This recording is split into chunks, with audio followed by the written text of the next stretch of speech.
హల్లెలూయా. ఈ దిన వాక్యము యోమ్ దిబిరీం 2వ తారీఖు 3వ నెల 2026వ సంవత్సరం. మన దేవుడు ఇస్తున్న చక్కటి మాట. ప్రకటన గ్రంథము 2వ అధ్యాయము 5వ వచనం.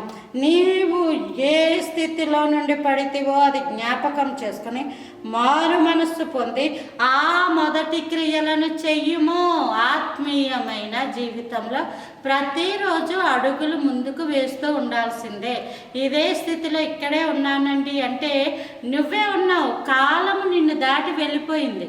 కాలము నిన్ను దాటి వెళ్ళిపోయింది. ఎప్పుడైతే కాలము నిన్ను దాటి వెళ్ళిపోయిందో నీవు అదే స్థితిలో ఉన్నట్టు కాదు, వెనకబడి ఉన్నట్టు, దిగజారి ఉన్నట్టు, ఇంకా చెప్పాలంటే పడిపోయినట్టు. కాబట్టి ఆత్మీయ జీవితంలో ఒకరోజు భక్తి, ఒకరోజు ప్రార్థన, ఒకరోజు సమర్పణ, ఒకరోజు హడావుడి సరిపోదు. ప్రతిరోజు మన యొక్క ఆత్మీయ జీవితాన్ని పెంపొందించుకుంటూ ఉండాలి. నీ ఆత్మ నీతో మాట్లాడుతున్నప్పుడు ఇదిగో నువ్వు ఇలా చేయి, ఈ ప్రార్థన చేయి, అలా ఉండు, ఇలా ఉండు, ఉపవాసాలు ఉండు అని నిన్ను ప్రేరేపిస్తున్నప్పుడు నువ్వేం చేయాలి? దాన్ని బట్టి ఆత్మ ప్రేరేపణ కొలది ప్రార్థనలో, వాక్యంలో అన్నిటిలో ముందుగా ఉండాలి. నీవు ఏ స్థితి నుంచి అంటే ఎంత హుషారుగా ఉండి దేవుడు అంటే శ్రద్ధ కలిగి నువ్వు ముందుకు సాగుతున్నావో ఇప్పుడు ఆ శ్రద్ధ సైతం కనుమరుగైపోయిందంటే నువ్వు ఆగిపోయావని అర్థం. నువ్వు అలా ఉన్నావు కానీ ఆగిపోయావు.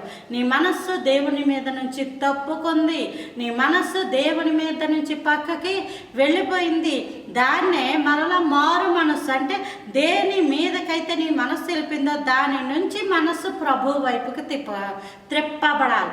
ఎప్పుడైతే వాటి నుంచి ప్రభు వైపుకి నీ మనస్సు త్రిప్పబడతాదో నీకు మారు మనస్సు వస్తుంది. మారు మనస్సు వస్తే మరలా మొదటి క్రియలు చేస్తాం.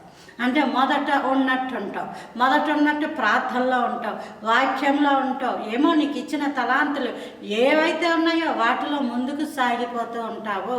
అట్టి కృప దేవుడు మనందరికీ అనుగ్రహించును గాక. ఆమేన్.